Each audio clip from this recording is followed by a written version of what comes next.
വയനാട് കൽപ്പറ്റ വെള്ളാരം കുന്നിൽ ബസും വാനും കൂട്ടിയിടിച്ചുണ്ടായ അപകടത്തിൽ പരിക്കേറ്റ ജെൻസൺ മരിച്ചു. ഉരുൾപൊട്ടൽ ദുരന്തത്തിൽ ഉറ്റവരെയെല്ലാം നഷ്ടമായ ശ്രുതിയുടെ പ്രതിസുതവരനായിരുന്നു ജെൻസൺ. അനൂപ് കെയർ ചേരുകയാണ്. അനൂപ്, ഒരിക്കൽ പോലും കണ്ടിട്ടില്ലെങ്കിലും ഇന്നത്തെ പകലിൽ മുഴുവനും എല്ലാ ഓർമ്മകളിലും ജെൻസണും ശ്രുതിയുമായിരുന്നു. പക്ഷേ ശ്രുതിയെ തനിച്ചാക്കി ഈ നാടിന്റെ എല്ലാ പ്രതീക്ഷകളും കാത്തിരിപ്പുകളെയും വിഫലമാക്കി ജെൻസൺ ഇപ്പോൾ മടങ്ങിയിരിക്കുന്നു. വിവരങ്ങൾ എങ്ങനെയാണ്?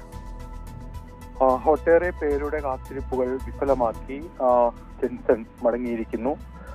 തലയ്ക്ക് ഗുരുതരമായി വാഹനാപകടത്തിൽ പരിക്കേറ്റ ജെൻസൺ കഴിഞ്ഞ ദിവസം മുതൽ മേപ്പാടിയിലെ സ്വകാര്യ ആശുപത്രിയിൽ വെന്റിലേറ്ററിൽ കഴിയുകയായിരുന്നു. യന്ത്രോപകരണങ്ങളുടെ സഹായത്താലാണ് അദ്ദേഹത്തിന്റെ ജീവൻ ഇതുവരെയും നിലനിർത്തിപ്പോന്നത്. ഇന്ന് വൈകിട്ടോടുകൂടി ശാരീരികാവസ്ഥ മുഴുവൻ സാധാരണ നിലയിലേക്ക് എത്തുന്നതിന് വലിയ തടസ്സം നേരിട്ടിരുന്നു.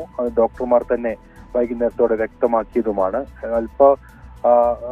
സമയം മുൻപാണ് അദ്ദേഹത്തിന്റെ മരണം ഔദ്യോഗികമായി ആശുപത്രി അധികൃതർ ഇതുമായി ബന്ധപ്പെട്ട് അറിയിച്ചിരിക്കുന്നത്. വെന്റിലേറ്ററിൽ തുടരുകയായിരുന്നു. ശ്രുതിയും കഴിഞ്ഞ ദിവസം നടന്ന ആക്സിഡന്റിൽ അപകടത്തിൽ ശ്രുതിക്കും കാലിന് പരിക്കേറ്റ് ചികിത്സയിലാണ്. അവർ കൽപ്പറ്റയിലെ ഒരു സ്വകാര്യ ആശുപത്രിയിലാണ് ചികിത്സയിലുണ്ടായിരുന്നത്. ഇവരടക്കം വാനിലുണ്ടായിരുന്ന 7 പേർക്കാണ് പരിക്കേറ്റത്. ബസ്സിലുണ്ടായിരുന്ന 2 പേർക്കും പരിക്കേറ്റിരുന്നു. കോഴിക്കോട് ബന്ധുവിന്റെ വീട്ടിലേക്ക് പോകുമ്പോഴായിരുന്നു കൽപ്പറ്റയ്ക്ക് സമീപമുള്ള വെള്ളാരംകുന്നിലെ വളവിൽ വെച്ച് അപകടമുണ്ടായത്. കുട്ടിയുടെ ഈ വണ്ടികൾ തമ്മിൽ കൂട്ടിയിടിച്ചതിന്റെ ആഘാതത്തിൽ ഈ ഒമിനി വാനിന്റെ മുൻഭാഗം പാടെ തകർന്നു പോയിരുന്നു. വാഹനത്തിന്റെ ഒരു ഭാഗം പൊളിച്ചാണ് വാനിലുണ്ടായിരുന്ന ജെൻസന്റെ ഉൾപ്പെടെയുള്ള കുടുംബാംഗങ്ങൾ ഉള്ളവരെ പുറത്തേക്കെടുത്തത്. ആ ഘട്ടത്തിൽ തന്നെ ജെൻസന് തലയ്ക്ക് ഗുരുതരമായി പരിക്കേറ്റിരുന്നു. വൈകുന്നേരത്തോടുകൂടി തന്നെ മേപ്പാടിയിലെ സ്വകാര്യ ആശുപത്രിയിൽ എത്തിച്ചിരുന്നുവെങ്കിലും അദ്ദേഹത്തിന്റെ നില വളരെ ഗുരുതരമായി തന്നെ തുടരുകയായിരുന്നു.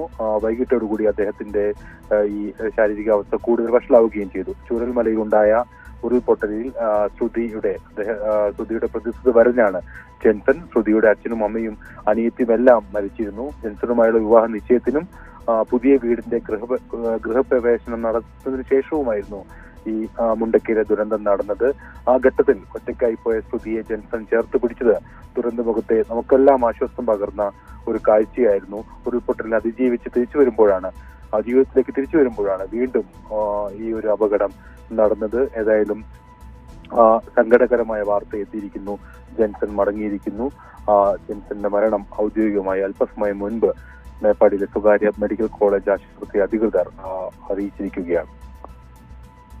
അനൂപ്, ഈ അപകടത്തിൽ ശ്രുതി ഉൾപ്പെടെയുള്ള ആളുകൾക്ക് പരിക്കേൽക്കുകയും ചെയ്തിരുന്നു. അവരുടെ ആരോഗ്യനില, ഒപ്പം തന്നെ സംസ്കാരം ഉൾപ്പെടെയുള്ള കാര്യങ്ങളുണ്ട്. അതൊക്കെ ഏത് നിലയിലാണ് ക്രമീകരിച്ചിരിക്കുന്നത് അനൂപ്?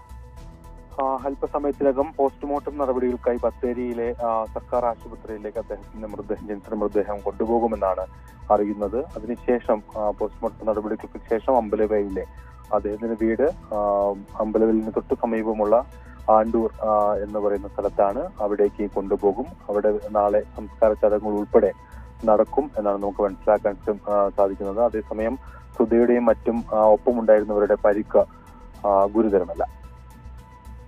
ശരി, അനൂപ് കെയറാണ് വിവരങ്ങൾ നൽകിയത്. ശ്രുതിയെ തനിച്ചാക്കി ജെൻസൺ മടങ്ങുകയാണ്. ചില സമയത്ത് ചില വാർത്തയ്ക്കപ്പുറം നമ്മുടെയൊക്കെ ഹൃദയങ്ങളെ വല്ലാതെ പൊള്ളിക്കാറുണ്ട്. ഇവിടെ ഇപ്പോൾ ശ്രുതിയും ജെൻസനും അങ്ങനെ 2 പേരായി മാറുകയാണ്.